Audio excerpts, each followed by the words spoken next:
Good evening. It is 6:30. Members of council are assembled when you're ready to begin. Thank you very much, Don. Good evening, everyone. I'd like to call to order this regular council meeting for Monday, June 16th, 2025. Welcome all members and everyone watching us by the live stream. Glad everybody's with us. Second item on the agenda is the land acknowledgement, and Councillor Stack has that. Okay. We acknowledge that we are meeting on the traditional lands and treaty territory of the Saugeen Ojibwe Nation, which consists of the Chippewas of Saugeen and the Chippewas of Nawash Unceded First Nation. We understand this land holds immense significance for the people of Saugeen Ojibwe Nation. We appreciate those who live and work alongside us today and who continue the traditions of their ancestors as stewards of the land we are privileged to inhabit. We thank them for their contributions they have made in both caring for the land and in shaping this community. We commit to truth and reconciliation, to acknowledging the truth about what happened to Indigenous peoples because of colonization, and to reconciliation, which begins with each and every one of us. As a local government and public organization, we are dedicated to learning about Indigenous culture, to fostering a better relationship with First Nations and their people, and we commit ourselves to actions that move us forward on a path to healing along with the Saugeen Ojibwe Nation. Thank you. Third item on the agenda is disclosure of pecuniary interest. Ask any member if you have one of those you'd like to declare at this time. Seeing none, of course, you can do that anytime if you need to. No additions, deletions, or amendments, and no minutes tonight. So we're all the way down to reports of municipal officers, and we have one report this evening, which is 7.1, ready to build housing designs, and we'll turn that over to Kristen Sears to give us the report. I'm just going to quickly share my screen.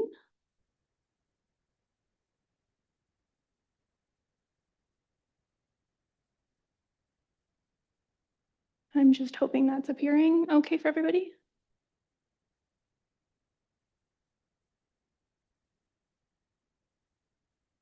Just give us 1 sec and we'll sort that out.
Will council recess for 5 minutes while the clerk's department sorts this out. We'll reconvene at, well, sometime between 6:40 and 6:45 here.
Think that we're able now to proceed with the presentation, so I'm going to turn it back over to Kristen Sears. Go ahead, Kristen. Thank you and good evening. Through you, Mayor Charbonneau. I'm here to present the development of the Saugeen Shores Ready to Build housing designs for Council's information. This initiative, developed in collaboration with Envisage Architects and Tim Welch Consulting, is funded by the Housing Accelerator Fund, or HAF, and Bruce Power Seed Funding. It is one of 8 HAF initiatives and aimed at increasing and diversifying attainable housing options in the town of Saugeen Shores. Before I continue, I did also just want to take the quick opportunity to introduce Emma Cubitt from Envisage Architects and Fraser Fathers from Tim Welch Consulting, who are here with us virtually tonight and are able to answer any questions you may have.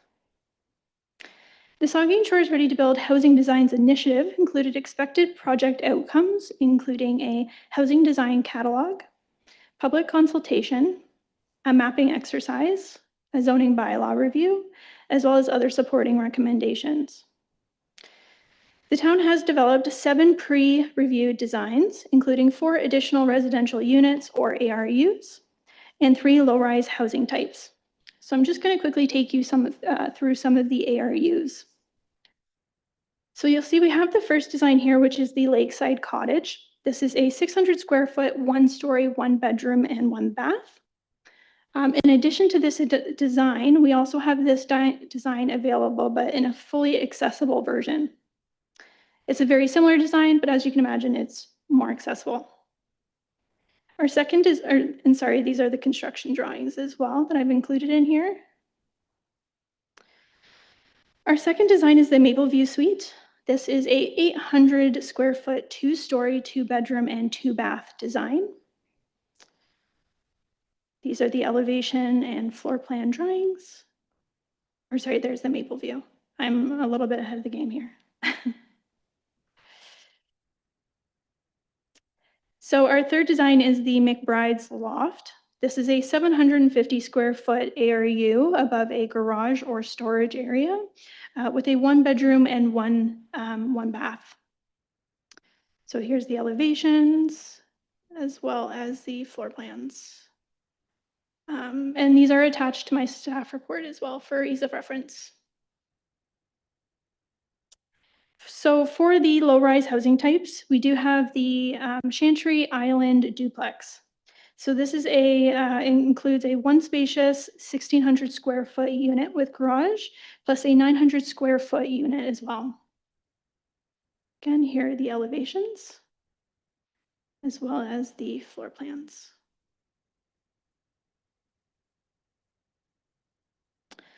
The Miramichi Trio is a flexible conversion of the duplex design. This includes a 3rd lower level unit, which is 1,100 square feet.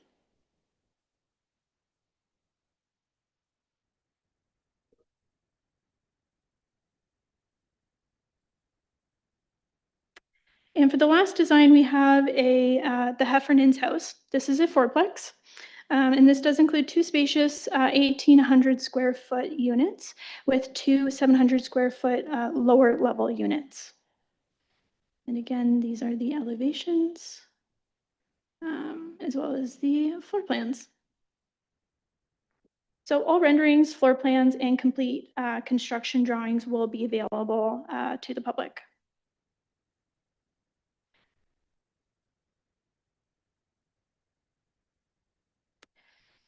Public consultation was held from April 24th to May 9th, during which 52 responses were received. Feedback primarily focused on the compatibility of the proposed designs with the character of the town, as well as the functionality and layout of the floor plans.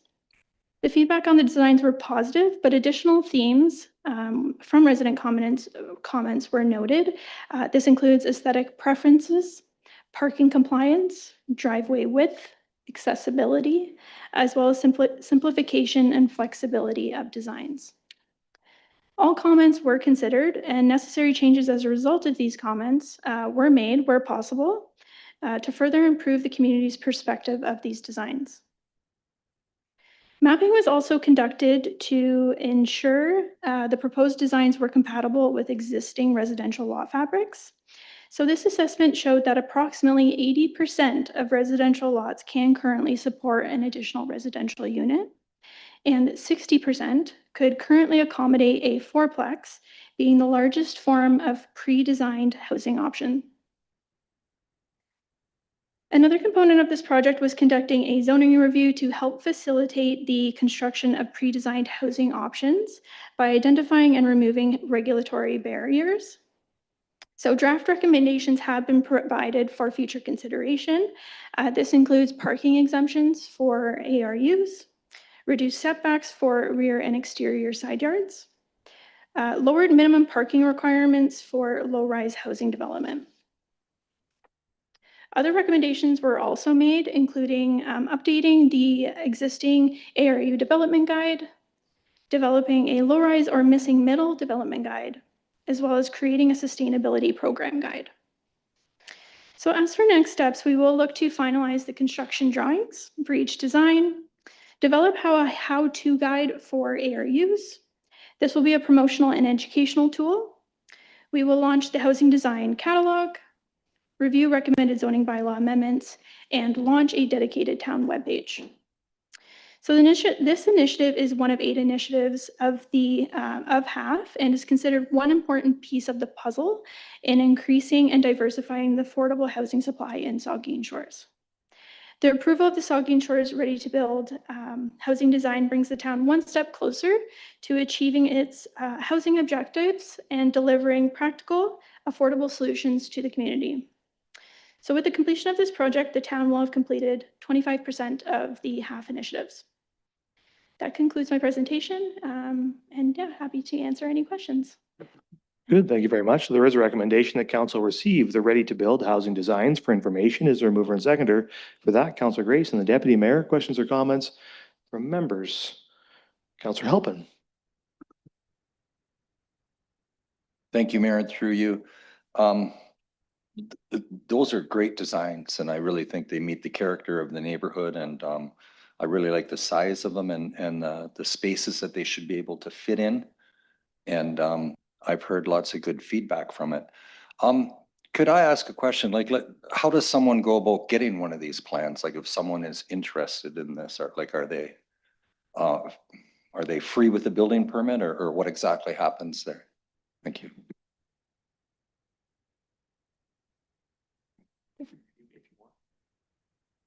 Through you, Mayor Charbonneau, I may defer to our consultants. Sure, go ahead. Whoever wants to take that online, either Emma or Fraser. Emma? Hi, sure, I can. Hi, everyone.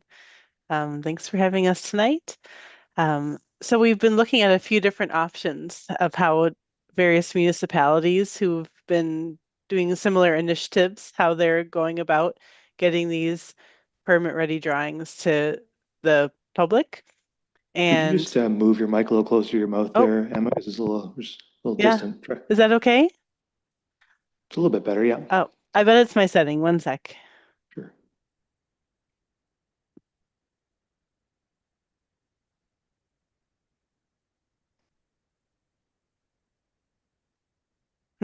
Is this a bit better? We can hear you all right. Okay. Go ahead. Sorry, everyone. So we want to be able to have it be as close to permit ready as we can. So we've looked at how CMHC has a similar initiative across the whole country, how they're doing that. And we'd like to take it one step further with Saugeen Shores by providing either basically one step away from permit drawings Or even we could provide the CAD files so that another designer could take the specific site that the client has and get that into permit. So either we could do that final step of going through the permit process, or another designer or homeowner could do that. Hopefully that makes sense. Councillor Halpin? Thank you, Mayor, through you. So, but if I were to we've designed these plans and everything, and if I go give them to a guy and say, this is what I want to build, you're going to pay him to go over those plans and stamp them, then wouldn't you? Like I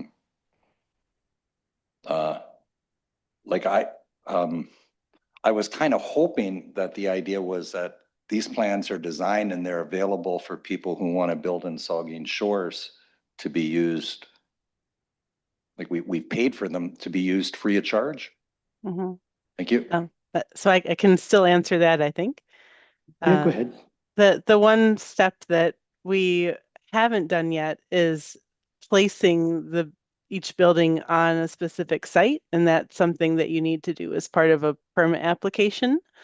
And so that would be the final step that we or another designer would still need to do. And we have talked about the possibility of having funding within this program to be able to have that final step be done. But I don't think that's been decided officially yet, right, Maybe we Kristen? could turn it over to the manager of development services. He might be able to add some context. I appreciate the opportunity. Yes, the idea is that we do provide these. We've taken the effort of having Envisage and Welch do the design. We're making them publicly available right now on the website, but there are some constraints, and our CBO is online as well too. So if I overstep or misexplain something here, the issue is that the code still requires a stamp that is done at the time the permit is issued. So that is a service that we cannot skip. That is consistent with CMHC, our national housing, that they still require that to be done. So as much as the drawings are done, we still have that requirement. And so what Kristen also referred to as our other housing initiatives is we're going to be creating incentive programming. And one of the options we'd like to consider is we get them pre-approved, but we also offer incentive that these are going to be stamped so that they are free in the true sense, and not just have a legal hurdle. But that's down the line still a few months. We wanted to get there, and we got as close as we could, and that's where we're at. Thank you. Next, we got the Vice Deputy Mayor. Yeah, and I had a couple of questions. One was the question of Councillor Halpin asked, and I just want to be clear, but it's kind of clear to me, a little bit clear. But the plans, when someone comes in and applies for a permit, looks at these designs, they will be free? I want to hear that again.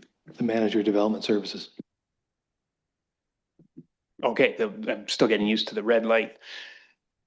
Yes, they are free. We will make them available on the website when it goes live.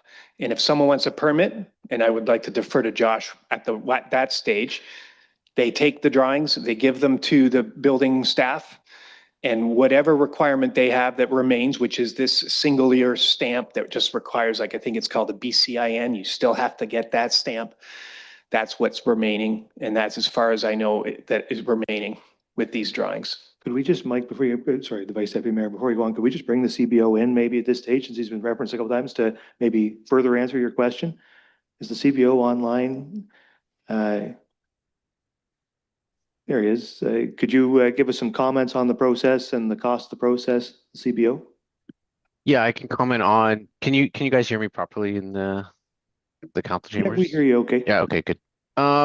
Ultimately, the designer has to sign off at the end. There's a sign off sheet that we require. So that is the final thing that we're discussing that we would need the extra designer to sign off on. They would come in with the free drawings, and they would have to pay for a designer to finish that last sign off.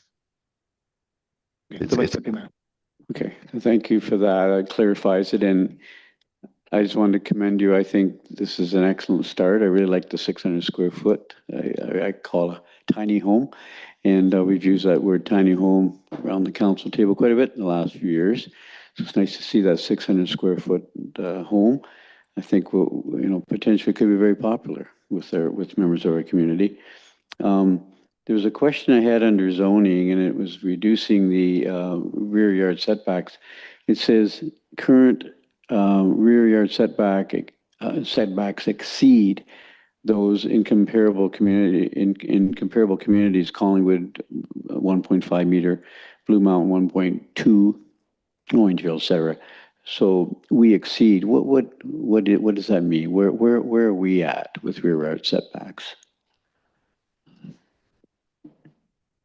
I apologize, I can't pull my staff report up because I'm still sharing, but I would like to defer to Fraser Fathers if possible.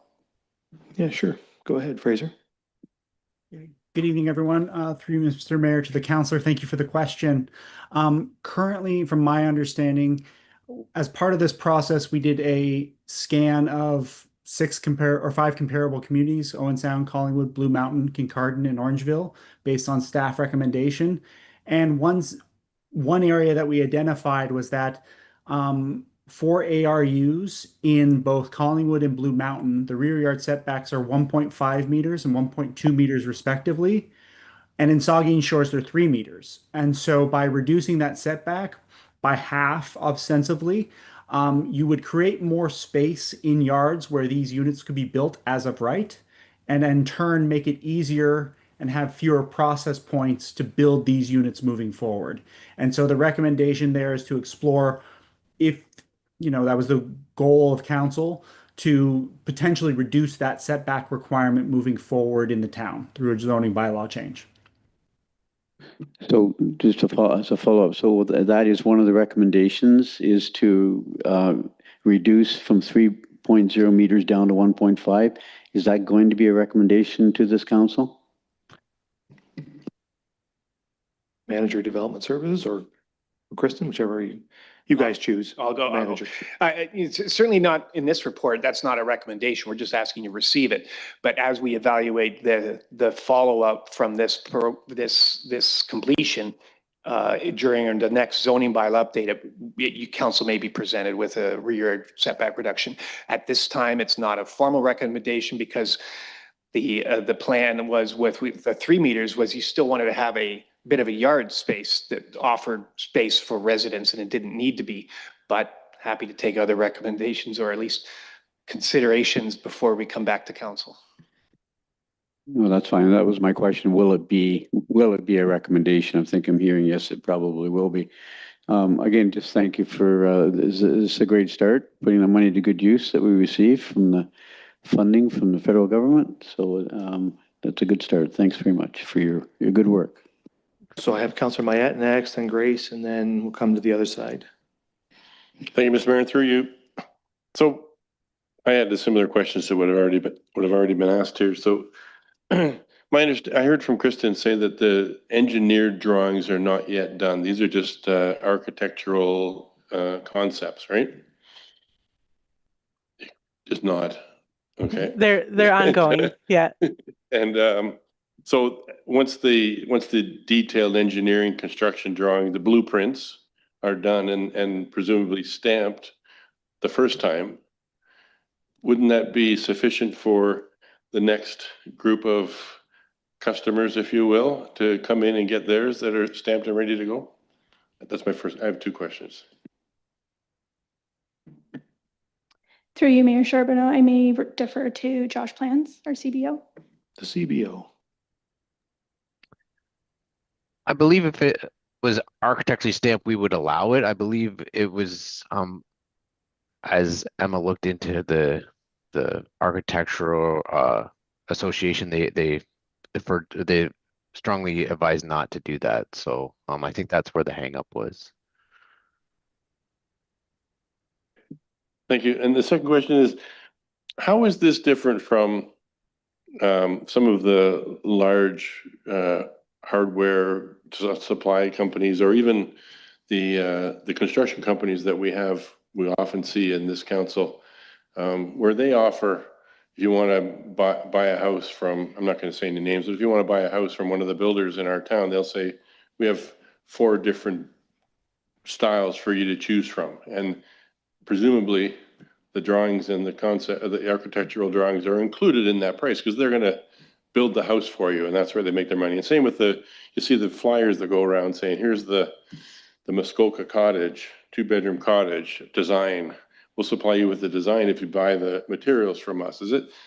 How is this different from that, other than these are specifically to meet the needs of the housing shortage or to fit the niche that we're looking for? But essentially, as far as getting free plans, we're not the only ones in the game, I would think.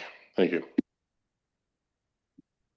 Through you, Mayor Charbonneau. Yeah, this isn't, I would say it is actually a unique project. I feel like a few other municipalities have introduced something similar. But I think what makes this is unique is that, we've hired consultants specifically curate these designs that are directly compatible with the look, the feel, and the character of Saugeen Shores. And, we've further taken that to another step to, get the input from residents to ensure that they also feel that way, and that the designs have been since revised to, again, further feel like they are compatible designs with the town. So I have Councillor Grace and the Deputy Mayor, then Councillor Duhaime. Councillor Grace. Thank you, Mr. Mayor. Thanks, Kristen and team, for the presentation and the report. And I think you did a really good job of matching this to what I think many people in town consider to be the character of the town. I really like the designs.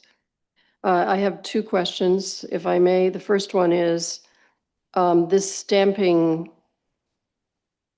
hurdle. If we are able to provide some kind of incentive to cover that, but before that, how much would that cost actually?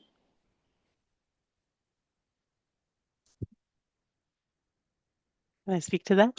Yeah, sure you can. Go ahead, Emma. Okay, through the mayor.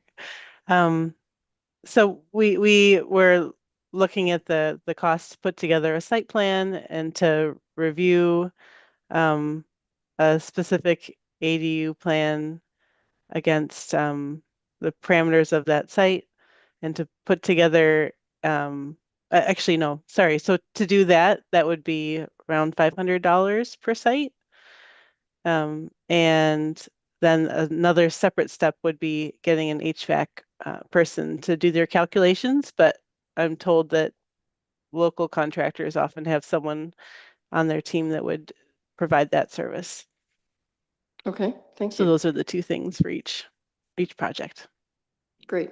The other question is specifically about the duplex design. And the floor plan, and I've just lost it here, but if my memory serves me correctly, it doesn't have a bedroom on the main floor. Is that right? All 4 bedrooms are on the second floor of the main house? Who wants that one? I just kind of wondered what, like, I know that a lot of people now really want to have, in terms of an aging in place concept, if that's going to be your forever home, the idea of maybe not having to go upstairs when you're older, and that might be a challenge. I see that, I think I understand that center area is for the garage in the duplex, but I just wondered if you considered that, if you talked about that, and why you decided to go with all 4 bedrooms on the second floor, if I'm interpreting that correctly.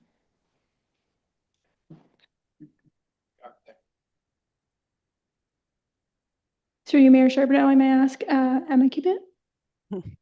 Yep. Her. Go ahead, Emma. Yeah, so we looked at various options for the duplex and for all the different multi-unit designs, which we were calling the missing middle. And I think based on what we were hearing as a team was that the need was for the scale of family housing instead of having like a family plus a granny suite kind of layout. There are so many different options though that would be appropriate in Saugeen Shores, but this is just this is what we as a team thought was the best first attempt. Thank you. Okay, thank you. Next, we have the deputy mayor and then Councillor Duhaime. Thank you. And through you, would there be anything that would stop somebody from, the vice deputy mayor mentioned tiny homes. So would there be anything stopping somebody from using an ARU design as a primary residence design to have access to a smaller footprint design through this project? Through you, Mayor Charbonneau. So to have like a tiny home, say as a secondary use? Oh, to be like the single sole dwelling on the lot. Yeah, I would say that the additional residential unit is considered additional to the main dwelling. Okay. Do you want to I may speak defer to to it, Jay Posner. the manager of development services? I think that the name ARU is just sort of a convenience. What we understand as a tiny home is mostly associated with another dwelling, but it meets all the terms of what a dwelling is. It could be the primary house on a lot. Most people don't do that for the economics. They're spending $250,000 on an empty lot. They want a suitable house for that value. So most people don't do that, but it doesn't prevent them from doing that. Thank you. Well, maybe there are some empty lots that are not costing somebody $250,000 that are just sitting waiting for a creative idea, and this might be it. I wanted to just express a concern, and hopefully there's a question in here. Our continued reduction of requirements associated with parking. At some point, we have to consider where are we expecting parking to be. We don't have a transit system here. So, in many ways, a car or a vehicle, a truck, something is necessary to live in this area. And I realize that some of this is expected to pick up on family members to maybe live close. So there might be something there. But as we reduce parking requirements, what is the expectation? And our parking bylaw does indicate that there's a certain distance from a driveway that's not supposed to be parking on a street either. So when you start to have a number of driveways, there are some streets that maybe there's parking going on them right now, but there could be questions or complaints, if you will, from residents about, why are we not paying attention to our own bylaw that says, within a certain distance, you're not supposed to park adjacent to a driveway. So I don't know if there's a question there. It's just a concern that at some point, we really do need to recognize that people in our community have cars, trucks, vehicles, and require some space for those, particularly in the winter, perhaps. And so as we make reductions, we need to be thinking about where are we pushing those vehicles to. So if you have a comment, Jay, that'd be great, but otherwise I'll just leave it sort of hanging there and bring it up at other times, because I do think it's a growing concern about where we're putting parking. I'm sure the manager will have a comment, the manager of development services. Well, I'm not trying to be evasive, but that's the reason why it's not articulated in a specific way in this report. We don't have a value, but your input is helping us when we bring forward these bylaws. There maybe that doesn't come forward, knowing the issues we've seen, but something we should consider is what we're thinking. Okay, Councillor Duhaime. Yeah, thanks. And through you, Mayor, good report. Kristen, just wondering, you guys did the geospatial analysis where it said 60% of the lots in town could support a fourplex. Do we have could the town get a list of maybe undeveloped lots that could that could fit the fourplex? I know a lot of lots are around the 50-foot wide mark, and I think the drawings showed that coming in at 50 feet. So just wondering if it's something planning or the asset GIS people would have access to. Thanks. Through you, Mayor Charbonneau, we would be happy to share that information with you. The deputy mayor? That's an interesting question, and many times in the past I've asked about undeveloped lots in the built-up area, and to have an awareness of those. I don't think we're in planning to force anybody who owns private property to do something. That's not part of this, is it? So just because your lot may be able to accommodate, an ARU or a fourplex or a triplex, whatever, and we're not going to start to regulate that's what people have to build. Private property owners still have rights, because I would welcome some information about where we have vacant lots in the built-up area, because those lots are sitting there in well-serviced areas. There's roads, there's sidewalks, there's probably sewers and water and everything there. So there probably should be something on that lot, but we're not going to start to tell people what they have to build, are we? I hope not. Through you, Mayor Charbonneau. Yeah, there's this is most definitely not any requirement that people build these. It's just a tool and a promotional tool that we want to encourage people to use and realize that there is the ability for them to develop this type of housing in their backyard or on a potential lot. And it's definitely something we just want to promote and encourage. Councillor Stack? Thanks. For some of the designs, did we talk to any of the local developers? Because I think the question was raised in advance. My only concern is we've developed these designs, which are great, but then the developers all sort of have their own design and look and feel. And so did they give any feedback in terms of whether they'd be interested in using the designs? Through you, Mayor Charbonneau, and I may defer to Fraser after because he was involved in a lot of this, but we did have some one-on-one conversations with a few developers, but we did also circulate a questionnaire to developers where they had the opportunity to review the plans, the designs, comment, and they were also able to provide, as kind of indicate whether or not this is something that they would build.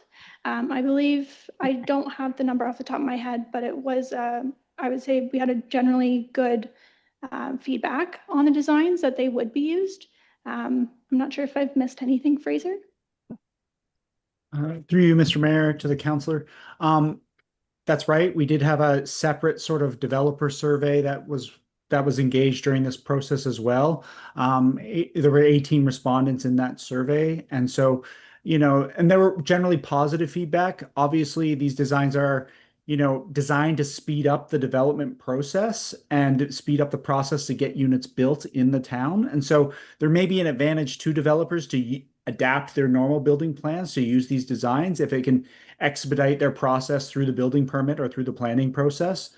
If they know, for example, that the fourplex will fit on the lot that they have that's vacant, rather than starting from scratch, it may be a tool to speed up their process that they can use. And that's really the perspective we were using with the developers in the community when we engaged with them. And again, there's nothing stopping the developer from also taking that design and maybe using their own designer and modifying it in some way to meet a specific need that they see on a site as well. Thanks. And just maybe to follow up on that. So did they, my only thought was kind of when developers have this sort of set designs, there's an economy of scale that comes with how quickly they can buy the materials built. Everyone sort of knows the build, they do it on repeat. So was there a discussion on cost savings and how quickly how reasonable it was to build these new designs? Because my other kind of question is, if we provide these designs for free, do we expect any reduction in the cost for the end buyer, or are we just saving the developer a bit of money so that they can continue to build? I'm just sort of thinking from an affordability perspective. I may defer to Fraser, Fathers. Thanks, Kristen. To Councillor. So there were questions in the survey about the estimated cost of the units that we were proposed. We asked the developers sort of to ballpark those figures for the ARUs and for the duplex, triplex, and fourplex. Again, you're right. There are economies of scale, which a developer may, again, may prefer their own design because they're more familiar with it. But it doesn't, again, if you're an individual homeowner who wants to build a duplex and maybe don't have a developer or find the design first, you could still request that developer or a specific builder to build those plans once signed off upon. So again, it's not a perfect solution, but it's certainly a solution that allows hopefully all of the plans, particularly the ARUs and the missing middle plans, to be used and used regularly. Other comments from members? I think just echo some of the comments. I think it's a great project, and I think the designs are really nice. I think they certainly, everybody's got a different opinion of what their preferred aesthetic is, but if you had a community that looked like that, you'd have a pretty nice looking community. So I think it's, I think it looks, it's, it's good work and it looks good. But the most important thing is, as you said, I think maybe it was Fraser, you said that, the purpose is to speed up the development process and ultimately to lower the cost, but to do it in a targeted way, speeding up and lowering the cost of the kinds of developments that we want to see, right? Like it's all about incentivizing folks to build the types of housing that we need more of, housing that has ARUs, housing that is duplexes and triplexes and fourplexes. I mean, we want to see more of those built, so we need to lower the barriers to building those kinds of homes and try to incentivize folks to head in that direction. I mean, the deputy mayor raised it, we're not going to, and I don't suspect we're ever going to force private property owners to build certain housing forms on their land. They have the right to build whatever they want. But that doesn't mean we can't nudge them in the direction of building the kinds of things that we need to see. And these are the kinds of things we need to see. So I'm hopeful. I mean, we've done a lot of the work here already, come up with some designs. Just getting free designs alone is a reduced cost. If we can go even further on this front and reduce the cost of, get rid of that stamping cost, the engineering costs, whatever other costs there are, if we can find a way to back these particular designs up with further incentives that make it lower the barriers even further, lower the costs, or speed it up even more, we should do that. I absolutely encourage staff to come back with those recommendations, whatever they are, as soon as you can, and let's implement those to dovetail with these designs so that we can now use this tool we've developed to the maximum potential possible and see a bunch of these built. But I think it's a great first step right off the bat. These designs, as you said, I think you said, Jay, these are going to be available right away now, these designs, so anybody can go and pick them up and build them. And so it's already, as of tonight, going to start to just check to make sure that's true.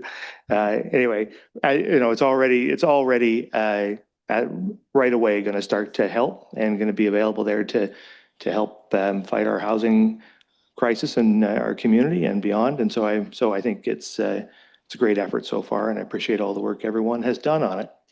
Oh, and I should also, just to conclude, we got the Housing Accelerator funding for this, but we also got support from Bruce Power for this. And I think it's just important to note that was really that funding that we got from Bruce Power helped to make this happen. And we should recognize that sponsorship because it was valuable and helped make this possible. So thanks to them.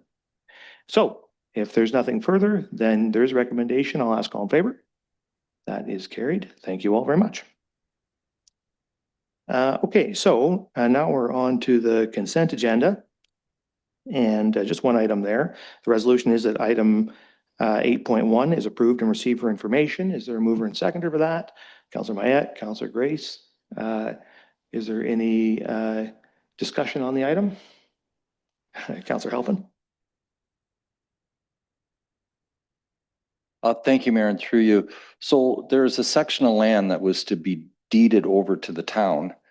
And instead now we're just going to take a portion of that land that was originally going to be deeded to us. Could you explain why we're currently going to take approximately 36 feet, and we aren't going to take the whole 66 feet or whatever it was? We have Karina Smith. Oh, there she is. Karina, when you're ready, go ahead.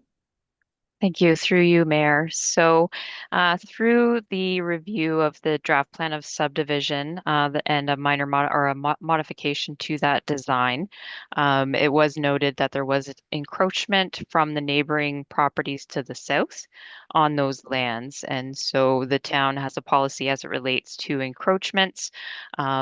The solution that was made in consultation with town staff and legal counsel with the applicant was that there would be conveyance of those parcels to the neighboring landowners.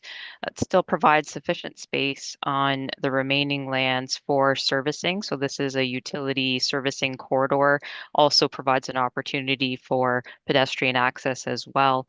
And so the proposed servicing would fit within the remaining lands to be conveyed to the municipality, and there's sufficient space for a pedestrian walkway if that is desired in this particular location.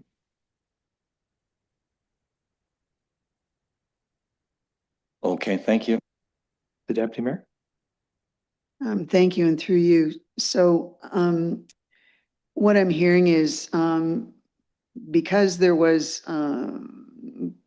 encroachment on public lands, we're giving up public lands. How are we to be assured that there won't be further encroachment? Is there a possibility of requiring a fence to be constructed that very clearly delineates the public portion from what would then be the private portion?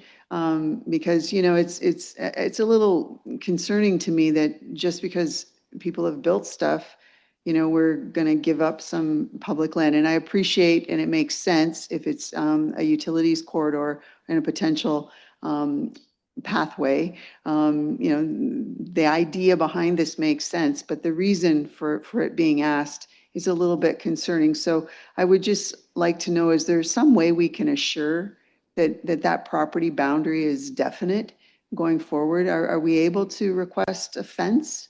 We've done that in other places, or other developers have done that. And my second question, I'll just throw this in there, what this does with separating this up into, I think, 6 parts now. The inclusion of part 4 in this report means absolutely for sure there's the possibility of Acton Drive getting all the way through there. Is that what that's related to? Because that's a weird little shape there on part 4. But that's to make sure that road potential is protected all the way through. Is that what that's all about? The planner? Thank you. Yes, thank you for the question through you, Mayor. I may defer to Mr. Posner on the option of having fencing or signage, but as it relates to those parts, the part of it does ensure Acton Drive can continue through, although there is sufficient width in the block specifically identified for Acton Drive for that to continue. Does the manager have any comment on the other question? Yes, we don't, we have done fencing, let me say it that way, but also recently we have looked at small property monuments that are like maybe a foot high that can be at the edge of the property that are, say, not intrusive, but they at least make it clear who owns what on one side and the other. So that's something we can also consider. Further comments then, Councillor Mayette, and then we'll come down. Thank you, Mr. Mayor. Through you. You mentioned, Karina, that the 3 parcels will be conveyed to the landowners who are in an encroachment situation. Is there a similar conveyance of funds in the other direction to cover the fact that their lots are getting bigger? That is, excuse me, sorry, through you, Mayor. My understanding is that would be discussions between the current owner, so the developer, and those adjacent landowners. Yeah, it hasn't been, sorry. Okay. Okay, Councillor Grace? No. Okay, then the Vice Deputy Mayor. I had a similar question today when I spoke to Candace, and thank you for chatting with me, Candace, about this, about Block 18, and our Deputy Mayor mentioned about, you know, squatting, you know, a fire pit on public land. But I think I heard today, Candace, just to clarify with you, is that the land was still private in that was not conveyed yet. So so really what they were building the fire pit on was private land, not public land, and it's not public land till after this is approved. So really, they weren't really, quote, squatting with their fire pit on public land. Is that what I heard from you today? Candace? Thank you. Through you, Mayor Charbonneau. Yes, that's correct. Right now, it's an issue between the developer and the other private landowners. They've asked that those lands be transferred to the town, and staff have indicated we would only be willing to accept those lands if they're free of encroachments.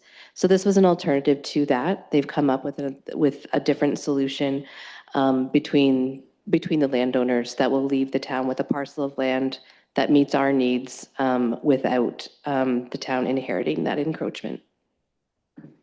It appears to me, from just from a public relations perspective, I assume that developer built those 3 lots where the encroachments are happening, the current developer on Ackman Drive. And so block 18, though, you're confident that from a corridor standpoint and a trail standpoint, there's lots of space there. We're looking at 12 meters, 30, 40 feet wide still. Will be conveyed to the town of Saugeen Shores for trail system and for corridor for utilities. Is that correct? Yes, through you, Mayor Charbonneau. It is still a 12-meter wide corridor that's being conveyed to the town as a utility corridor and or a walkway. The Deputy Mayor? Thank you. And I'm glad Councillor Mayette asked his question. If in the original agreement that set up this subdivision, if this block was supposed to be conveyed to the town, and now the parameters, the size of it is being adjusted, I understand that it hasn't been conveyed yet, but if it was part of the subdivision agreement, shouldn't we receive something in terms of compensation for that land, in the sense that it was part of the subdivision agreement that would have been agreed to by a council prior to this term? And just because it hasn't been conveyed yet, that's how the subdivision was unfolding, that was going to be public land. So if it's being cut up now, how come we're not receiving money in some form, just like we do when we sell off road allowances? That to me makes sense. So I'm glad that question was asked. So anybody wish to comment to that? The planner or the director? Through you, Mayor Charbonneau, I would defer to town staff on that specifically. Maybe we'll turn it to the manager. He's got his hand up. He took you off the hot seat, Mark. The manager will take it. Yeah. Well, this has been an ongoing discussion. We've understood about these, or sorry, we knew about these encroachments for quite a while, and we've been deferring to the developer to try to solve this. This is something they've taken their time to do. I guess just couldn't resolve it, but in consultation with our own solicitor, this is the approach we've taken. And if you would like that to inform a question for our solicitor, we can do that. But I'm confident that what we presented has been reviewed, and this is the approach that is being recommended. Can we just clarify?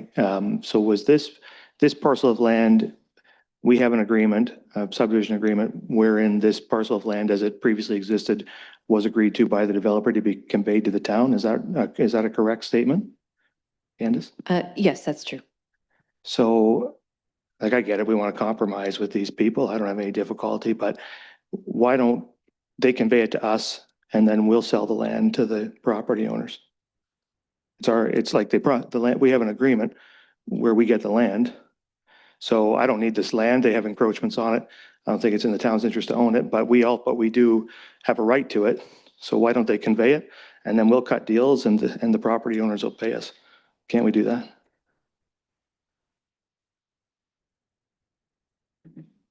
I mean, we could do that, Mayor.